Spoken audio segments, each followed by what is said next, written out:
Host for Fast Talk, Doug Rice.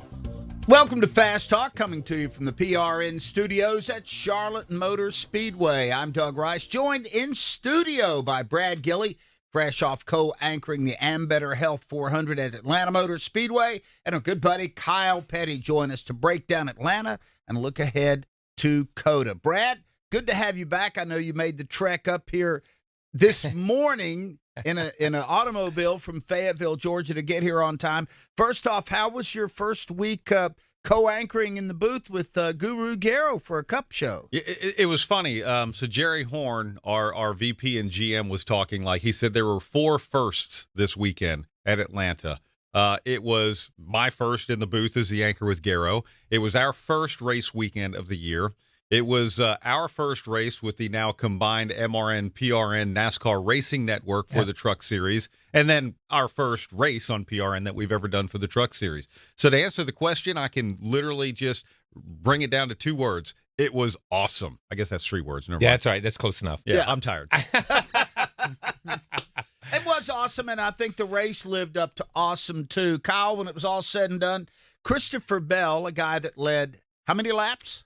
Yeah, one. One. That's all you got to lead. That's all. Here's the fascinating part about this race, and looking at there were 6 out of the top 10 guys qualified 20th or worse for the race. Yeah, which is fascinating. But that's the type of race it was, and that's the type of race I like to see, where you have guys that can come from the back. You have it mixed up, where it's not just track position, track position, track position. So if you qualify on the pole, chances are you're going to end up there somewhere close, and we see that a lot in the sport now. But this was exciting. Let's go ahead and hear from Christopher Bell. I was shocked that they allowed them to race back to the checkered whenever the leaders wrecked. We have been down this road before, and I myself got crucified at Talladega a couple years ago because they wrecked, and I was able to avoid the wreck, and I advanced positions. And they were like, okay, well, from now on, whenever the cars wreck on the last lap, the yellow's coming out so that we don't endanger people. And I think it's the right call. So, I think it just stems from the Thursday night duel where Eric Jones and Austin Cindric had that finish. They threw the yellow, a couple feet before the line, and then fast forward to the Daytona 500. They'd been going on a couple years of not finishing under green, so they were determined to try and finish under green. But I think that, you don't want to endanger the drivers, and throwing the yellow flag to not make the back half of the field race for position that means so much, on the white flag lap. I think it's the right call. So we're going to pick up on that thread about when they throw the yellow flag or the checkered flag and how the race ends here in a little bit. But Brad, Christopher Bell winning this, important because we've talked about a lot on this show. The Toyotas at the tail end of last year tailed off and disappeared. I think it's important for them to get a win early on. Well, think about this. When it comes to points races, Christopher Bell was the last driver to win on the Cup Series schedule. That was New Hampshire last year, race number 18. Toyota did not win at all the second half of 2024. And now for them, it's nice. Bubba Wallace won his duel. And then Christopher Bell now gets a points-paying race. So when you look at 2 points races this year, they're back in victory lane. And he did it from the 32nd starting position, which was pretty awesome. I'm still a little confused with the Toyotas, though. I have to admit that they go to Daytona, they go to Talladega, they go to Daytona, they go to Talladega. For years, it seems like. And they qualify 30th and worse. Yeah. We go to the Daytona 500 this year, and they're all up front. Every one of them. The speed's there. Then we go to Atlanta, which is this style racetrack, wide open. Let's just mat it and go out and run some laps. And they all qualify at the back again. So how can they be up front at Daytona on a speedway and then be at the back of the pack again on a speedway? I'm a little confused about where the Toyotas are. I don't know if I am as confused, because I was going to say, go ask James Small about that spoiler on Chase Briscoe's car, which was found to be illegal after the pole-winning car for the Daytona 500. But I agree. I mean, last year, the fastest Toyota on speedways was about 17th to 20th. Mid-pack. But, then again, they came up this time and put, 3 of them up in the top 10? So, it was impressive what they did at Daytona, but it was Yeah, you had to be a little bit disappointed because they seemed to be riding a little high coming out of Daytona. Going into Atlanta, they thought they were going to duplicate that. It looked like we were setting up for a 3-wide finish again in the spring race at Atlanta Motor Speedway, but we had a crash on the backstretch. The yellow came out, and it ended under yellow with Christopher Bell getting the win. Carson Hocevar, his best finish ever in second, and not before he ruffled a few feathers, including his mentor, Ross Chastain. The car was good enough in traffic to keep cycling back forward, so great call by Phil Surgeon there in beginning of stage 3, I guess, to come get 4 tires. I was definitely second guessing that in the moment. It was definitely the right call, so I'm glad he's the one making the calls. All right. Did you hear what you wanted to hear from Carson? No, sir. Okay, rather succinct there. No, sir. At least he's polite. And I know we're talking on radio, but just to visualize, Ross Chastain is the first one to get to Carson Hocevar because there was a line behind Chastain to talk to him. Ross pulled him away, and they talked on the grass. And this one cracked me up, and I was watching. He kept his arms behind his back. Because we know that, and I don't care if Carson Hocevar has a foot on Ross Chastain and a longer reach. I think that was a very disarming thing to make a point. But, that was a mentor and a mentee in Chastain and Hocevar. And it was also, let's go back. Remember when Ross Chastain had a line coming for him? You know what I'm saying? Thank you. Do you remember? So this is my whole point on the Carson Hocevar thing. This is my take on all this. Is I think Ross approached Carson Hocevar the way he would have liked to have been approached all those years. I like that. Just let's talk it out. Let's don't scream at me. Let me explain my position and you explain yours. Do I hear what I want to hear? No, we heard that. But I'm going to say this. We have Hocevar. We have Ty Gibbs did it yesterday, okay? Trying to put a car where there wasn't a hole, okay? Trying to put a car.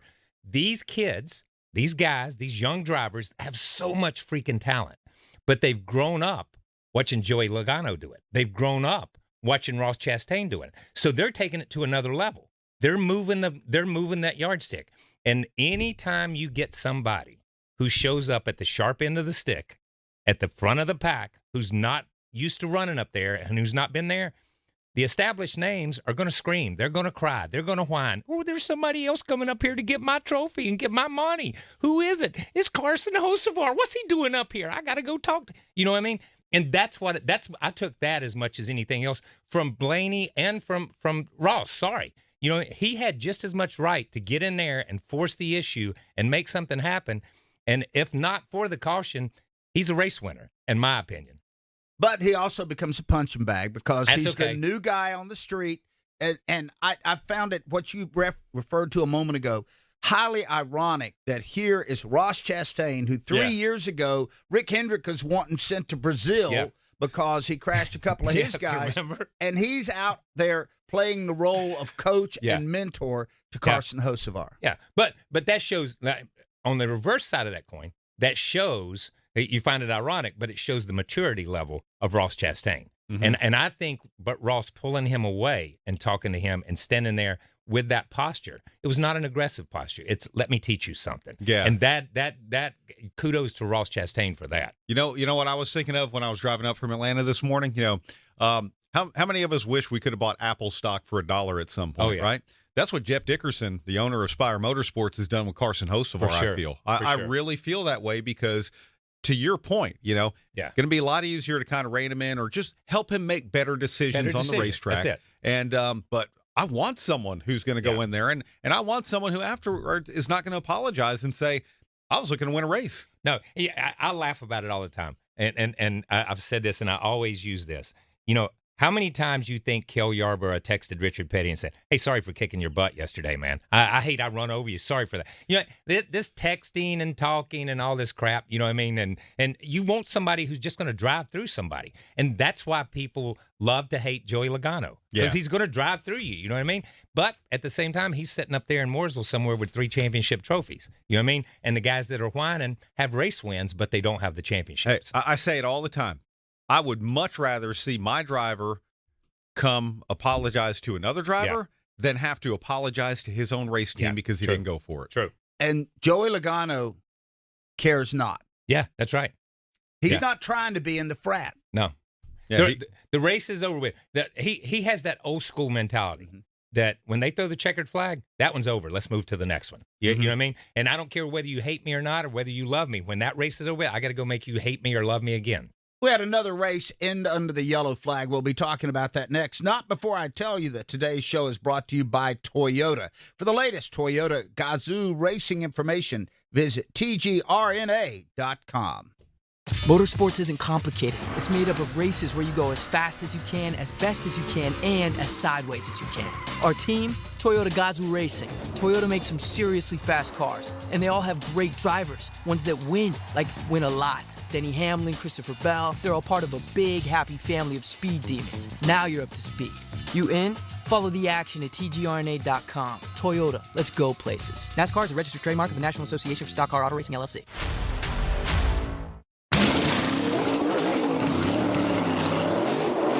Fueling NASCAR champions on the track for over 20 years to innovating 94 octane, the highest octane on the market. Performance is what Sunoco does. All Sunoco fuel at the pump meets the same top-tier standards as the fuel used in NASCAR. From the track to your tank, you can trust Sunoco to help your vehicle perform at its peak. I'm Austin Dillon, and you're listening to Fast Talk on the Performance Racing Network.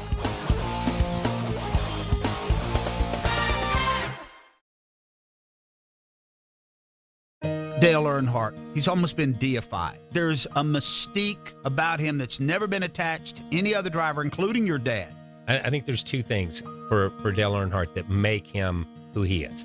He was that guy that's your neighbor. I don't care if you live in a mobile home. I don't care if you live in a mansion. He's that guy that was your neighbor.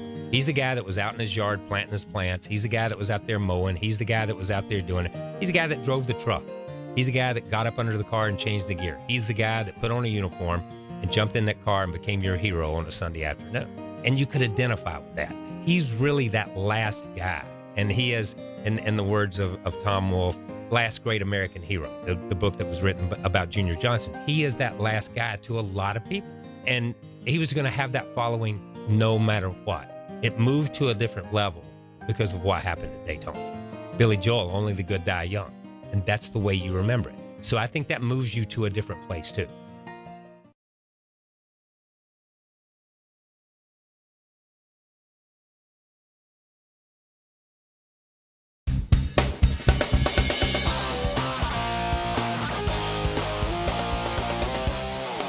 Thanks a bunch for tuning in to Fast Talk, brought to you in part by Sunoco. From NASCAR to your car, Sunoco fuel helps your car reach peak performance. Doug Rice along with Brad Gillie and Kyle Petty, and we promise to talk about the somewhat controversial nature of the ending of the race at Atlanta Motor Speedway when the yellow came out just before the checkered, and it froze us in time and gave Christopher Bell the win. Brad Gillie, I felt bad for you and the rest of the crew calling the race in the sense that yellow robbed you of a chance to maybe call another 3-wide finish. Yeah. Hey, look, Mark was going to have the last lap yesterday, and he was really setting up for a big one, which was great. But, the caution did come out. The one, for me, I didn't actually see the Josh Berry wreck. To be honest with you, I still haven't seen the Josh Berry wreck. I don't know where it was on the track or anything like that.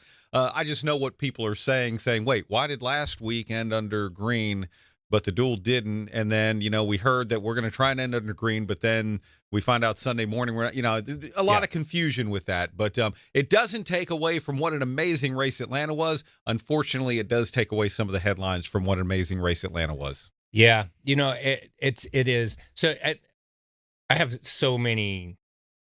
I don't think, and I will say this. I don't think you can have and say, okay, we're not going to throw this caution away. You got to take each individual thing. I am going to say this about the incidents that we've seen so far this year. If we go back to the qualifying race, there was no need for that caution. Mm-hmm. The wreck was happening right there at the start-finish line on the last lap. Those guys, as soon as they crossed the flag, they let off. The field. Yeah, half the field. The field is together. It's pack racing. Mm-hmm. So everybody's in the same place. There's not somebody straggling on the backstretch that's going to drive around into that wreck. Same thing yesterday. Exact same thing. They wrecked at the end of the backstretch. They're in there. These guys are racing. They throw the caution in between 3 and 4. They've still got time to take the flag and slow down in plenty of time. So there was no reason for a caution at that point in time because they were off the racetrack to the left. The pack had passed because it's packed. It's all the cars. When you have the cars strung out, like you have it in Michigan or you have it at other places that we race, where they're so strung out, you need to throw the caution instantly, because there's cars coming. There's cars coming off 2 that are going to run into it in the middle of the backstretch. But with the pack racing and everybody in one place, you don't need, listen, and I'm going to use this as an example. We had a wreck on the front stretch. I think it was the 9 car or something. I can't remember who. Chase Elliott, and I know he wrecked one time, and it might have been the one with Suarez and stuff. Simultaneously, the 54 cut a tire, Ty Gibbs, and spun in the middle of the backstretch. Nobody knew it until some guy got off his camper and checked his Ring doorbell on the backstretch there, and he had Ring footage that saw him spin. That's how far away he was from all the action. All the cars were in one place on the racetrack. I feel like that this is only going to come into effect, for the most part, at Talladega, Daytona, and Atlanta. I would agree. Yeah. Everybody else, I just don't think the nature of the racing there happens, although Texas last year, where Chase Elliott won, finished under yellow because of a last lap crash. Well, that's true, and Chase Elliott was leading. But no, I'm not. I'm not calling that into question. I'm joking. But to Kyle's point, at Texas they're going to be strung out all over the racetrack. At Kansas they're going to be all over the racetrack. You know, and just just a little of the history. Here's what this is my question to you, Kyle. Okay, so we have the Eric Jones could have won the duel, but didn't. Honestly, William Byron racing to the green flag, that was almost unnecessary in the Daytona 500 because it wasn't like we had a big battle, but they wanted to finish under green. And then they come on their own podcast, NASCAR, and says that, hey, we made a mistake in the duel, so we're going to do this. Now we come to the very next weekend, the very next race day, and in the Xfinity Series race, they hold it, and then people end up driving through debris. Yeah. So now Sunday morning they come and say, okay, we're not going to do that again. It's look, I'm on safety is number one. Number one. I think we can all agree on that. But it's like, wait, okay, we're going to do it. We're not going to do it. Okay, we're not going to do it again. Yeah. Okay, we did it. But now we're not. I understand the confusion and where people say and the criticism of the inconsistency. Listen, I understand the criticism, but I do think in the spirit of safety, and I don't think you can have a hard, fast rule. I think you have to make that knee-jerk reaction. You have to make that call, and you have to take the heat. At the same time, I'm saying all that, I think when we have this type of racing, Daytona, Talladega, Atlanta, when we have pack racing, you just need to look where the pack is. And if an accident happens in the center of the pack on the last lap or in a green-white checkered situation, you almost don't need a caution because it's the proverbial self-cleaning racetrack. You're going to cross the start-finish line and slow down and stop. It's the end of the day. Now, one of the criticisms with Daytona staying green, and Danny Hamlin talked about this, other people did, said, okay, this was in a pack. It was at the front of the pack. Yes. William Byron was ninth, and he drove through it. So the rest of them are saying, if you keep it green, if it's at the front of the pack, we're all going to drive through it and probably wreck some more. I don't know that this one with Josh Berry was still at the front of the pack. Again, I actually have not seen it. It was first quarter, first third. Yeah. It was in the first third. Because Josh Berry was running toward the front. First third. Pretty much all day long. But go back and watch, and it's all on the inside of the racetrack. Okay. So it's so the no one's majority driving through a wreck. They're not coming down and coming back up the racetrack. You get that sometimes at Talladega. And I do understand that too. The problem is, and I will say this from a driver's perspective, if I'm in a pack at Daytona and they start wrecking in 5th or 6th, okay? 5th or 6th. My first thing is not, oh my God, I can win the race from 45th. You know what I mean? I'm not going to stay in the gas and drive through it. You've got to weave your way through the wreck no matter what. And then you accelerate, you get back on the gas or whatever you've got to do.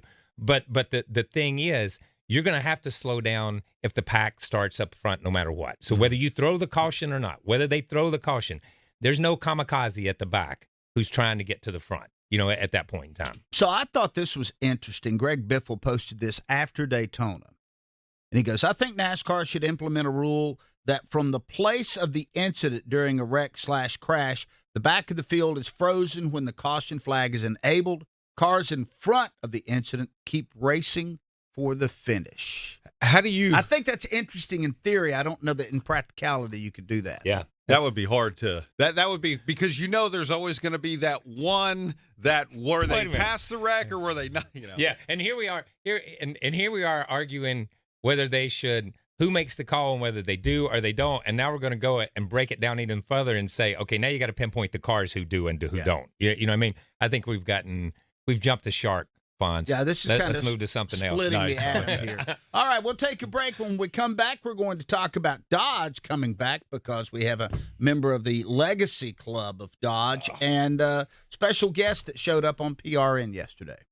Look, yo, how do you feel today? Maybe you're a little hungover again, feeling a little embarrassed about a few things? Listen, why haven't you called yet to get help? Man, aren't you tired of feeling this way? So listen, whatever your party drug of choice is, there are ways to get clean and sober, especially if it's messing with your life. Hey man, we all have choices. You can make a choice right here, right now, today, to call the number I'm about to give you and start a brand new life without drugs or booze. I know it's hard to think about this, but imagine how great your life could be. And all it takes is one simple phone call. I've got a team of people standing by ready to check your insurance and let you know what it takes to get clean and sober. Okay, so get ready to save this number because here it comes. 800-296-1140. 800-296-1140. 800-296-1140. That's 800-296-1140. Paid for by the Detox Treatment Helpline. I'm Denny Hamlin, and you're listening to Fast Talk on the Performance Racing Network.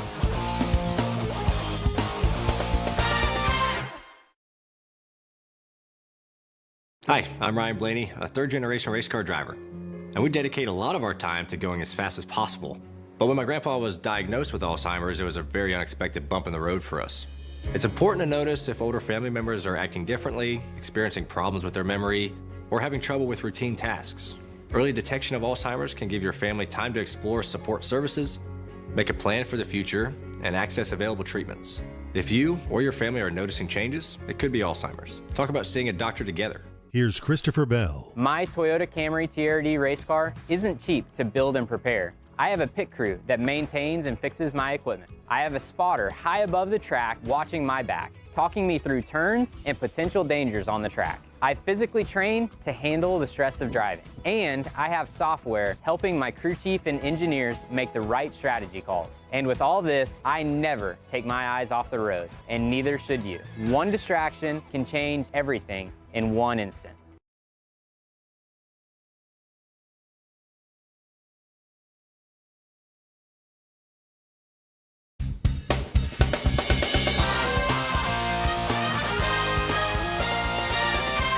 Fast Talk here on PRM, brought to you in part by Sunoco and also Toyota, and we appreciate their patronage. I do want to put a button on that whole caution flag, green flag versus yellow caution light situation. I get fans' frustration. Yeah. You invest a lot in race day. Yesterday's race was close to 4 hours in length, and you invest all that time in watching that, and then literally 4 seconds before it's over, the air gets let out of the balloon. Yeah. Safety, not safety. I still buy the frustration of the fan base. Yeah, but listen, I go. See, this is where we're different. That's why I like you, because in the Viva la difference. In the big picture of life, I really don't give a rat's rear end because it's the Daytona 500, not the Daytona 405, not the Daytona 407.5. I think they should end the race when the race is supposed to be ended, whether it's green, whether it's white, whether it's checkered. It doesn't make a rat's rear end to me. When my point is you get to that point and you know when the race is going to end. Right now, we're telling fans we're going to give you something. We're going to give you green, and then they expect it. So you've created that expectation. Before, fans didn't expect it. They knew, I'm looking at that scoreboard, there's 2 laps. Anything can happen in those last 2 laps, and this day's over. I know that. Now we've built that expectations, and we've given them that. And when you take it away from them, like we did yesterday, you're not feeding the monster, and the monster gets mad. No, it's Lucy with the football. Yeah, exactly. We need a new flag. I'm going to advocate for a green-yellow flag. Yeah. Race or don't. Yeah. It's up to you. That's good. Yeah, you make the call. If you feel threatened, let off. If not, go for it. Oh. We got word last week that it looks like NASCAR's finally going to get that much talked about 4th OEM. And we're going to get a new manufacturer, and it looks like it's going to be Dodge, Brad Gillie. Look, I think it's great. And over the last several years, we've heard rumors of various manufacturers, whether it's Hyundai, Kia. They have a huge plant right there at the Georgia-Atlanta border. Whether it's Honda, they build plenty of cars here in the United States. Everyone's been advocating for Dodge ever since Brad Keselowski won the championship in their last year in NASCAR, and now it does sound like, if you're reading all the tea leaves, that's where it's not just that a rumor is pointed, because Kyle, people have said, when's Dodge coming back? That's been the question. When's Dodge coming back? Yeah. Now it sounds like that when is reality. Yeah, and it does sound like it. And listen, and full disclosure, I know no more than you guys know. Yeah, it's just rumor. You know what I mean? I'm not in this. Are you coming back? I'm not. Can we start that rumor? No, let's just start that. So, but here's the thing. I believe it's good for the sport, in a lot of different ways. I think it's good for the sport to have another major company in the sport. Yes, with the same skin in the game as Toyota has, that Chevy has, that Ford has, because it's an intricate part of what their marketing is. It's an intricate part of who the company is. It's in their DNA, and it's in Dodge's DNA. Racing is in Dodge's DNA. So to be back, and in Chrysler's DNA, to be back is big. It's going to be interesting to see how they come back. Will they come back in with an Xfinity car first, or with a truck first? Or are they going to jump in the deep end of the pool with a Cup car? I think that's a lot of stuff that is going to yet to be played out. But for them to take that step and to cross that line and to say, "Hey, we're going to do this," I think I think it's big for the sport. I think it's also interesting that a lot of people are going to say, "Great, it's an American car." Yeah. Where's Stellantis? Who owns Dodge now? Stellantis owns Dodge, which also owns Chrysler, Fiat, Jeep, Maserati. Yeah. I had a Fiat. And it's multinational. But the last time they were here, it was Daimler Chrysler. Daimler Chrysler. Yeah. So Mercedes. so if the last time we were here, that's who it was. So they've not been. It's we have to go all the way back to Lee Petty when it was an American car. Okay, let's just go all the way back to my granddad. Or go back to Lee Iacocca. Yeah, that's it. That's true. Hey, look, this is my honest opinion about it, and I know there are people who are like purist about the big three, but I've driven Chevrolets that were built in both Canada and Mexico, whether it was a Camaro or a Silverado. I've driven Chevrolets that are built right here in the United States. Toyota. All of the Toyota Tundras are built in San Antonio, Texas, in my home state. We have toured the Lexington plant where they build Camrys and Lexus. In that city alone, they're employing over 8,000 Americans. In Lexington, Kentucky. American workers. Exactly. American workers. So, to me, it doesn't. And people say, "Oh, the money all goes back to Japan." Toyota North America is in Plano, Texas. Yeah. So if they're employing Americans and they want to invest in our sport, I'm thrilled. Some of that Toyota money in Plano, Texas goes to buy tacos. Let me just say that. From the workers that work there, I don't care where the money comes from, it goes back into that local economy. And it goes into the U.S. economy, and that makes it a U.S. car with U.S. workers. Absolutely. Saw a lot of Americans working when we toured the plant up in right. Lexington, Kentucky. You got that right. A lot of them, yeah, and making really good money. Yeah. By the way, let's flash back in time for the command for yesterday's Ambetter Health 400. Oh, yeah, we are all here to have a good time, and as the saying goes, how do we do it? Have mercy, drivers, start your engines. Billy Gibbons from ZZ Top. That was awesome. And Doug, I'm going to be honest with you, I'm torn on this one. Because look, Billy Gibbons is like the coolest guy, maybe the second coolest guy. We got Kyle Petty here. No. But he is just awesome, and being a guy from Texas and, Billy Gibbons. But the thing I'm debating is like, I still can't say that was the best command ever at Atlanta because I feel like that happened in this race last year. Oh, yeah. When you did it. Well, I appreciate that, Brad, but I will give a head nod there. I like the way he's big enough that he tails off at the end. Yeah. He gives you the how. And it was cool. And then at the end, I don't have to yell this because I'm so freaking cool that all I got to do is say the words. I just got to say it, man. Yeah. We had a Fonzie thing reference? Earlier. Yeah, reference earlier. It didn't get any cooler than that. I mean, Billy Gibbons given the command to start your engine. Listen, I know President Trump said that all the drivers were nice people, okay? But and that was his thing. That you guys are nice people. Have a nice day. Going to have fun. It's going to be big, really big. But I'm telling you, Billy Gibbons, all the screaming, all the shouting, all that stuff. That was just let's go get it done, man. No, that was cool. Yeah, yeah. And he was an awesome guy. He came up and joined us in the booth. Yeah, that's and, cool. All right, you know, I have that's a even question. cooler. Did Mark Guerra know who he was? Okay, so no. So we're talking. All right, I'll throw Mark under the bus a little bit. So we're talking to Billy Gibbons in the booth, and I'm geeked up because I am a genuine ZZ Top fan. You know, so I'm like, this is great, man. We get Billy Gibbons, and I asked him a question, and then I look over, and Mark says something. So then I ask Billy another question, and I look over.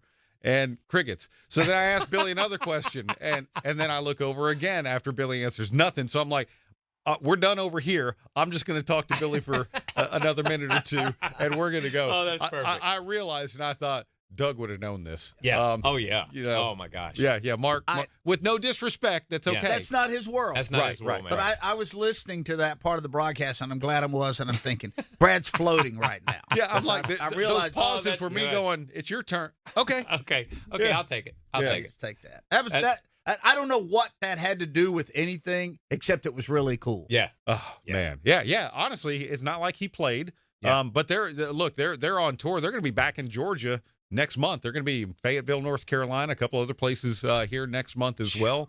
And 75 years old. And Billy Gibbons, you know, when it doesn't matter what guitar he has. That's right. But when he's got that Les Paul on his hip. Oh, my God. And he's playing, you know, LaGrange or something like that. I'm sorry. You just have to stop and watch. Yeah. There's no. That's its.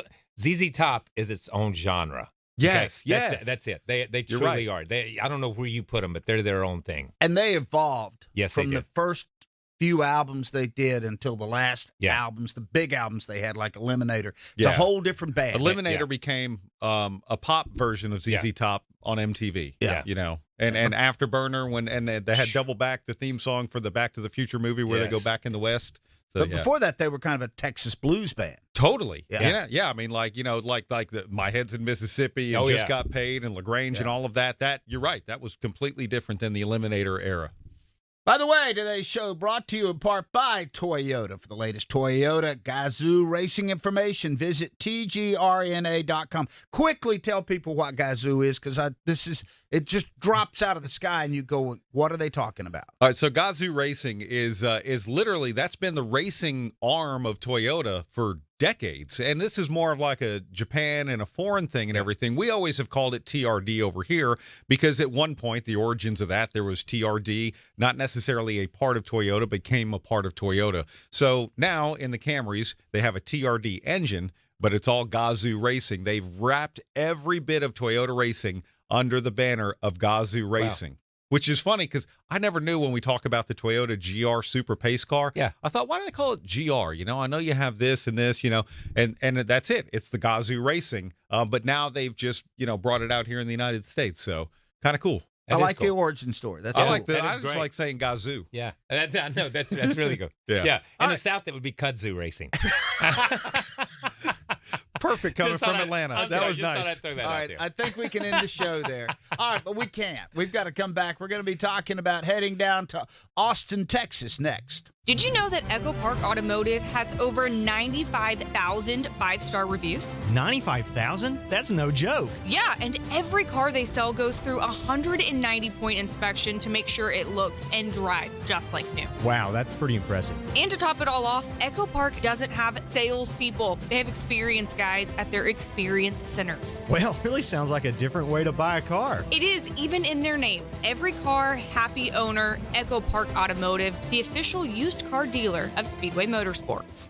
Whether your engine runs daily or only when you need it, Z-Max Micro Lubricant is the force you need against carbon buildup that can damage your engine. Combustion causes carbon and other harmful deposits to build up in your engine, fuel system, and transmission. And carbon is like sandpaper rubbing against your engine's internal parts. You don't want that. You want Z-Max Micro Lubricant. It soaks into metal and keeps your vehicle running at peak performance. Find out more at zmax.com or visit us on Facebook and Twitter. Protect your engine to the max with Z-Max.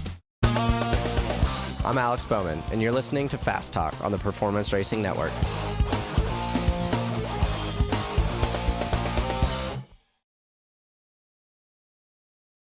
It's hard to believe in this day and age in the United States of America that children are hungry. Our time on this planet is short. We have to give back to those in need. Every child has a chance, no matter what obstacles they may encounter. Never have we been taxed more as a society to help kids the way we are right now. Speedway Children's Charities raises money through several different avenues. My favorite is the gala. Is one of those can't-miss events for everybody who attends, and I've been able to raise and distribute over $60 million. When you have 50 different organizations receiving grants from Speedway Children's Charities, that's far-reaching. And some people think, well, I don't have much money to give. I say $50 is a lot to give. At Speedway Children's Charities, our mission is simple. Help every child we can. Because all children deserve joy And hope. And love. And if one child is still in need, Then there's still work to do.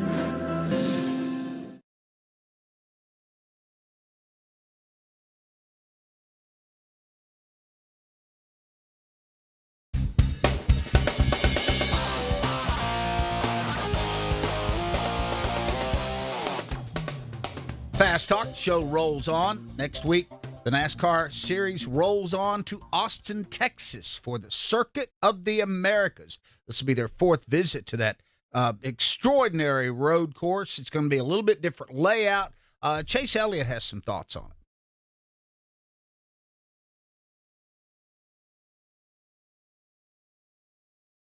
Well, we'll catch the Well, I think that is the excitement this year for me, at least, is just seeing what that is going to be like and switching it up. You know, I'm sure everybody's going to adapt really quickly as they always do, and nowadays we have opportunities with simulators and things of that nature to get your bearings. So I intend on taking advantage of that, before we get there and trying to get a good feel and lay of the land before the actual race, and then.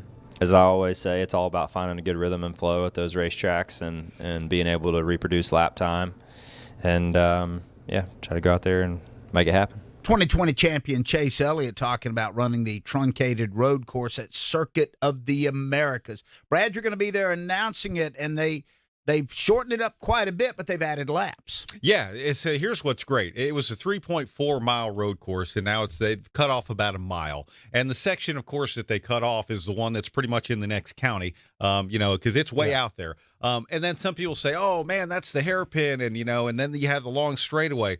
Well, you're going to have another hairpin because once you go through the S's, which was where people got penalized for track limits and all that, you are literally going to make – I would say, Kyle, almost 180-degree turn, maybe not quite, before then you cut across and go to, I don't know, say 2/3 of the way down what we would have considered the back straightaway before getting into the stadium section.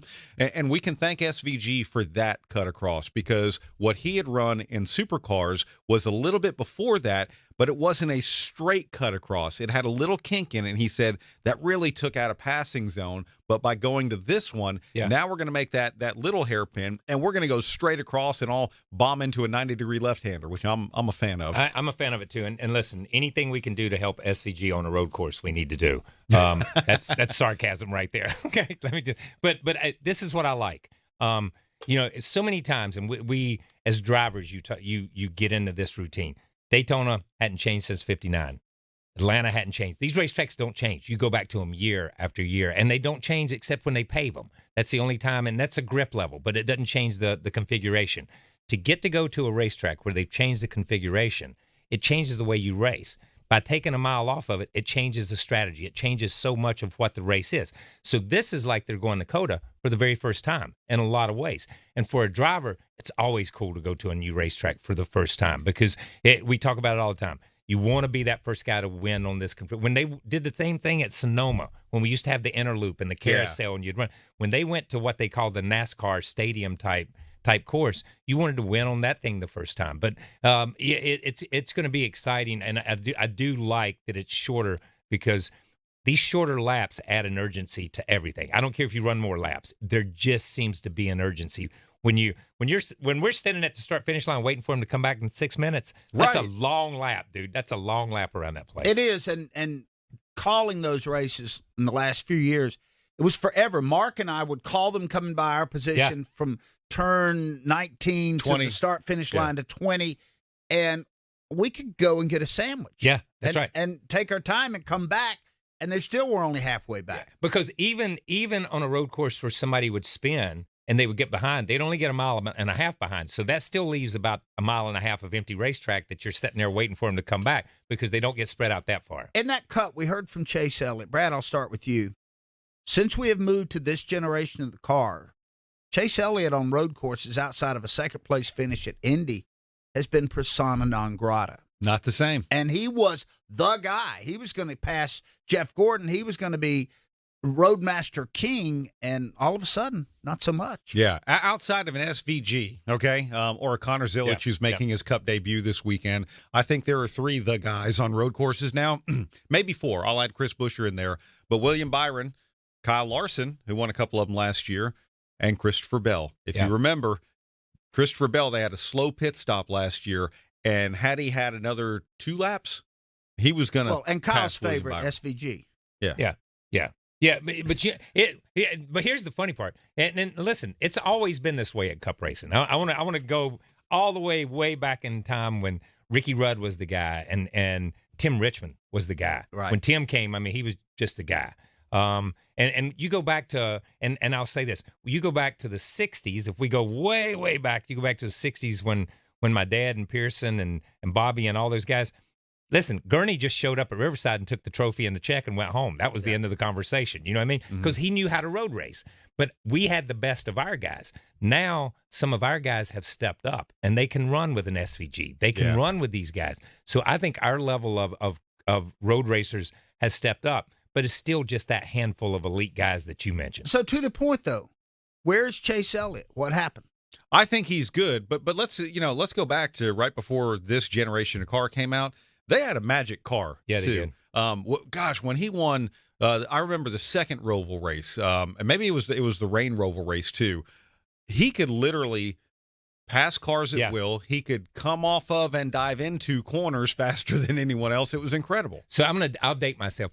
Once upon a time in the last century, there was a guy that drove a 33 Skull Bandit, and he won like 4 races in 1 month.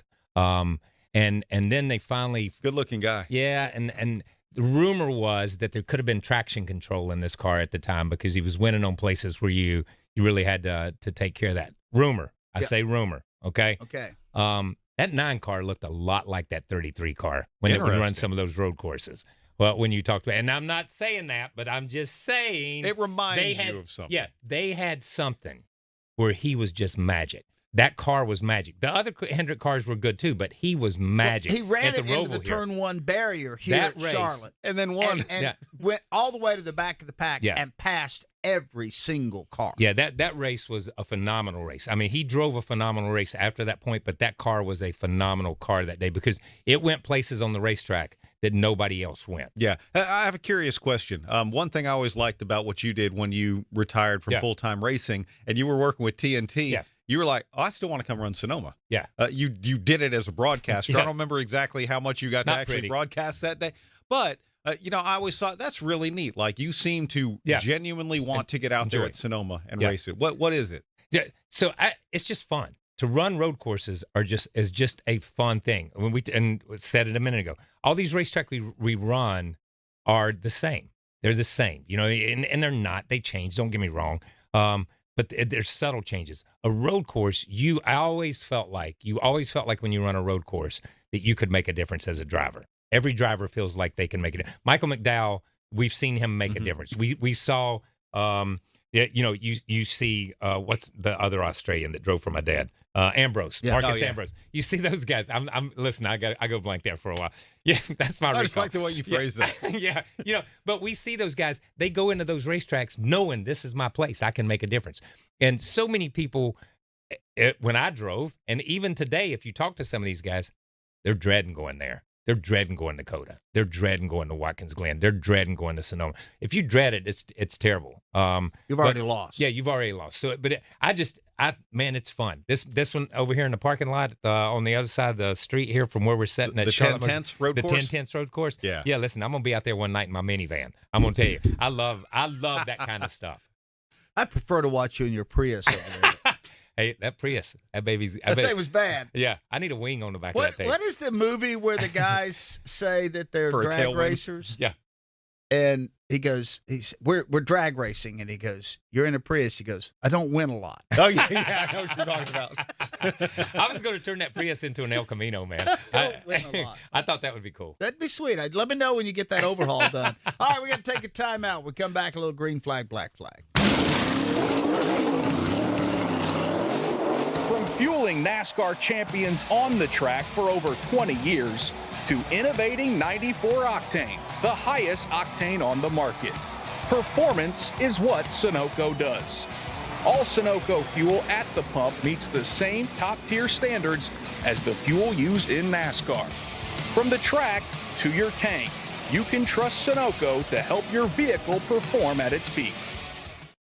Imagine the roar of the engines, the smell of burnt rubber, the electrifying energy of the crowd. It feels like America. It's the Food City 500 NASCAR Weekend, April 11th through the 13th. It's racing the way it ought to be. This year, it's a triple-header weekend with the thrill of trucks, Xfinity, and Cup racing packed into 3 heart-pounding days. Visit BristolMotorspeedway.com for tickets and details.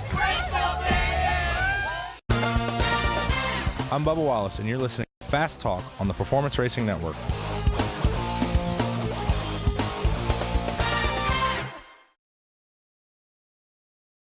Hey race fans, we can't wait to see you right here at New Hampshire Motor Speedway for a wicked fast, wicked fun, fall-tastic weekend this September as we host New England's only NASCAR playoffs weekend with lots of fun activities, premium experiences, thrilling racing, and of course, one of the best NASCAR camping experiences around. Cup, trucks, mods, and it's locked in for this September. Keep an eye on NHMS.com, September 19th through the 21st, New England's big track.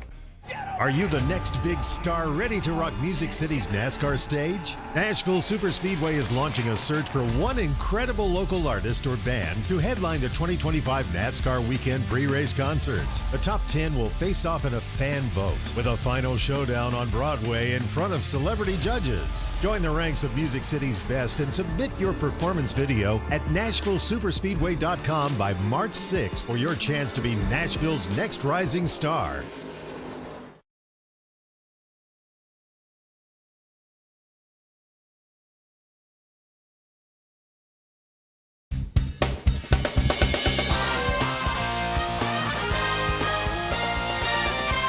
Talk is presented by Sunoco. From NASCAR to your car, Sunoco fuel helps your car reach peak performance. And we like to think the show is always at its peak, but it's hard to top our next segment right now. It's time for another edition of Green Flag, Black Flag. I like to think of this as God's gift to the race fan. Just your voice, Kent. Your voice. That's it. Oh, that's it. One of many. Wow, modesty. All right. Start with Kyle Petty this time. We're going to read statements. If you agree with said statements, you give it a green flag.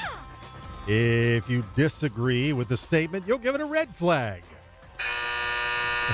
All right. And you got it, Kyle? And I got it. In unison, if everybody agrees. If everybody agrees. There it is. There it is. There it is. Right. Slow arriving today. I want to start with Kyle today. Josh Berry will be the first next-time winner. Wow. No, I'm going to give that a black flag. I would like to give it a green flag because I love the Wood brothers. But now that we're coming back to regular racetracks, the mortality, he'll just be mortal. He'll just be a regular guy for a while. Right. Over to Doug Rice. I'm going to agree with Kyle, black flag. I think the next first-time winner is the guy that finished second yesterday, Hocevar. No dig on Josh Berry. Really like him. Yeah, was hoping like crazy that he can maybe pull that thing out of Atlanta, but I think Hocevar with his aggressiveness may have a better shot. Is that a confident Hocevar? Pretty confident right now. Yeah. Okay. Why wouldn't he be? Confident, cocky, whatever you want to say. Yeah. Brad Gillie. I'll buck the trend. I'll give it a green flag. All right, because Kyle said something, and not just because, partially, but there's substance behind it. Josh Berry is about to go to a handful of short tracks where he races very, very well. And guess what? The Team Penske cars, of which the Wood Brothers car is one, race very, very well on short tracks. We've got Phoenix coming up. We've got Martinsville coming up. We got a Richmond race. Yeah, I think Josh Berry could be our next first-time winner. All right, Doug Rice will get this one first. Christopher Bell will win a minimum of 6 races this year. Christopher Bell will win a minimum of 6 races. That's a black flag. Yep. That was an assisted win at Atlanta, so there, by the grace of God, go I. That should be a new stat column. Assisted win. Hey, you're the one when Assist. Casey Mears won and you finished, what, second here in the 600 or Second, third? third, fifth, I don't know. Kyle Petty's in the media center going, hey, look, there are no asterisks next to this win. You enjoy this. Yeah, that's That's exactly right. right, That's man. right. There's not. Brad, what do you think? I would say green flag. Yeah, I think they look, and here's why. They're good and they're fast, and they had all kinds of struggles all through the second half of 2024. I think that made them angry enough to go take a bunch of trophies. All right. What'd they win last year? How many? 3. 3. Yeah. Kyle Petty. Yeah, so I think it's going to be kind of like last year. I think he'll win 3, and so this would be a black flag because I think he's going to win 3 and give 6 away just like he did last year. He runs great in the first segment and great in the second, but he's non-existent in the third segment. He's got to pick it up somewhere in the third segment. All right, Brad Gillie. Atlanta is the most competitive track in NASCAR. Can I give it 2 green flags, All or right. 3, or 4?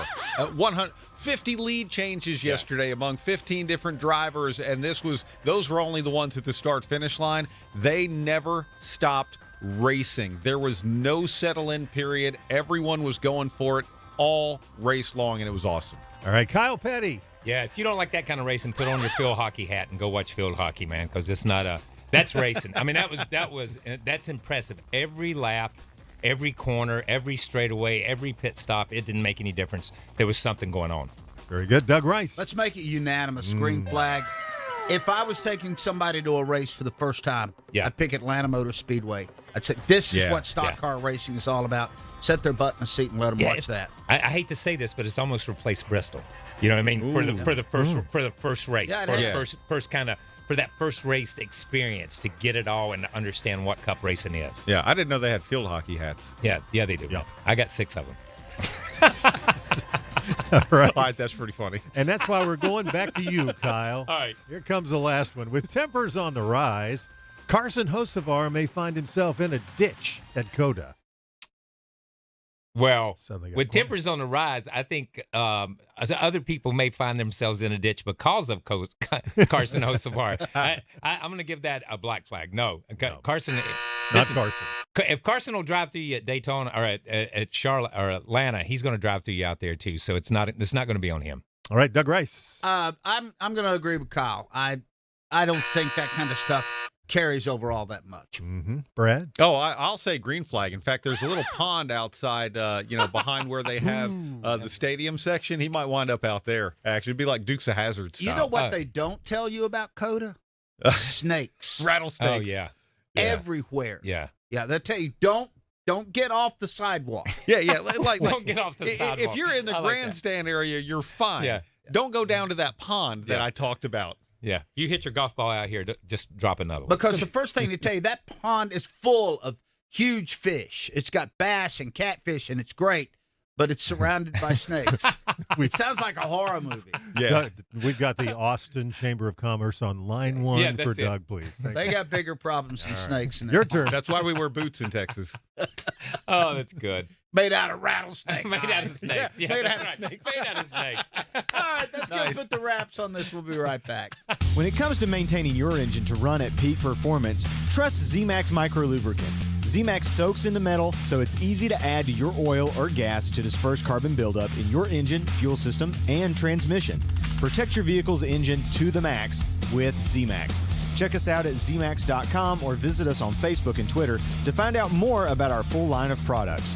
Remember the name ZMAX for your car, big rig, small engines, firearms, and more. That's ZMAX Micro Lubricant. Motorsports isn't complicated. It's made up of races where you go as fast as you can, as best as you can, and as sideways as you can. Our team, Toyota Gazoo Racing. Toyota makes some seriously fast cars, and they all have great drivers, ones that win a lot. Denny Hamlin, Christopher Bell, they're all part of a big, happy family of speed demons. Now you're up to speed. You in? Follow the action at tgrna.com. Toyota, let's go places. NASCAR is a registered trademark of the National Association for Stock Car Auto Racing, LLC. I'm Eric Almirola, and you're listening to Fast Talk on the Performance Racing Network.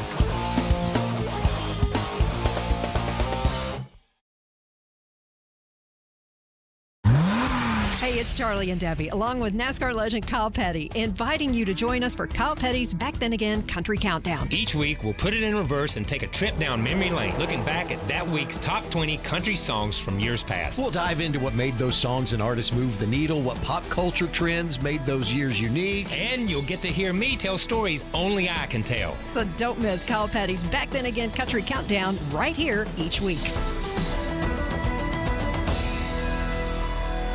Hold on to your horses. The Echo Park Automotive Grand Prix returns to Circuit of the Americas February 28th through March 2nd. NASCAR stars face a new action-packed course in a high-octane showdown. Experience live music, fan zone attractions, and more. Plus, camp at the track for ultimate race weekend access. A new road, a new rodeo. The Echo Park Automotive Grand Prix. Tickets at NASCAR@COTA.com.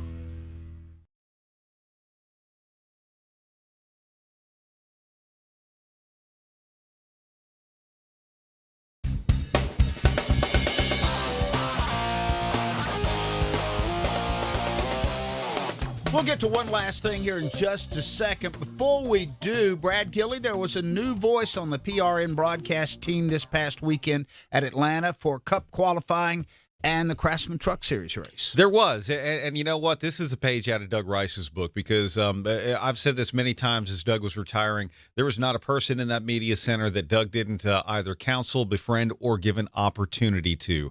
And in taking that note from you, Doug, it was great. Andrew Curlin, who you hear on Dirty Mo Radio with the Dale Jr. download and all of that, he's been covering NASCAR races since he was 12 years old. His dad would take him to the racetrack. He would interview drivers, a junior reporter. NASCAR embraced him, and he's been at this a long time. And now 10 years later, we gave him the opportunity to be a part of his first radio broadcast in NASCAR. And I will tell you this, if I didn't know that was his first race, I wouldn't know. He was amazing. Yeah, he crushed it. Yeah. So good job, Andrew. All right, let's get to this. One last thing. All right, Kyle Petty, what you got for one last thing? So I thought about this a little bit yesterday. The sport constantly changes, constantly evolves. We've seen Atlanta become what it is over the last few years with this car and this stuff. And we see drivers who leave the sport. We see Kevin Harvick most recently and guys like that retire. And there's a few on the horizon. You've got Denny Hamlin. You've got Kyle Busch. You've got Brad Kay, who eventually over the next few years will step out. But it's always good to have a day like yesterday where you see a new star begin to ascend. And I think Carson Hocevar is that guy. And we get to see that. And that's what happens in this sport, where as some stars begin to fade, other stars begin to rise. And that is the great part about this sport, that no matter what we do, who leaves, who comes, whatever, it still maintains that level of that upper echelon, that upper driver who can get the job done. Brad Gillie. My one last thing, if you're coming to Austin, Texas this weekend for Circuit of the Americas, there's a lot of Texas history within an hour to 90 minutes of Austin, including in Austin, a beautiful state capital. But if you go to Gonzales, Texas, if you've ever seen the Come and Take It flag, that is literally where the battle for Texas independence began with that cannon, which is not very big, by the way. That preceded the Alamo. You can go down to San Antonio, about an hour and 15 minutes away, to the Alamo. You can do it on a highway that has an 85-mile-per-hour speed limit as well. But if you're going to COTA, check out some of the great Texas history around the area. It's pretty awesome. That highway is cool. I drove by a highway patrolman parked on the side of the road doing 100. He just ignored me. It was awesome. San Antonio's cool. It almost My pulled one you over last for not thing making minimum speed. I had the weirdest sensation Saturday listening to and watching the NASCAR Craftsman Truck Series race, in that I used to despise it when Kyle Busch would go and just demolish the field and win by a lap and a half. And I found myself pulling for the old guy. Yeah. And he drove a brilliant race and outraced the field and won. So I don't know when that happened, but I was very empathetic for Kyle Busch this past Saturday. So I hope Kyle Busch fans are not going to hate PRN and hate us for this, because you and I both just called Kyle Busch old. And said, I got him on the verge of retirement, and you said, I'm pulling for the old guy. I'm like, oh, my gosh, man, it's over. Well, he is a gray beard. Congratulations, Kyle. Big thanks to David Stiles, Kent Bernhardt, Kyle Petty, Brad Gillie. I'm Doug Rice. Next week, back here with a whole bunch more Fast Talk.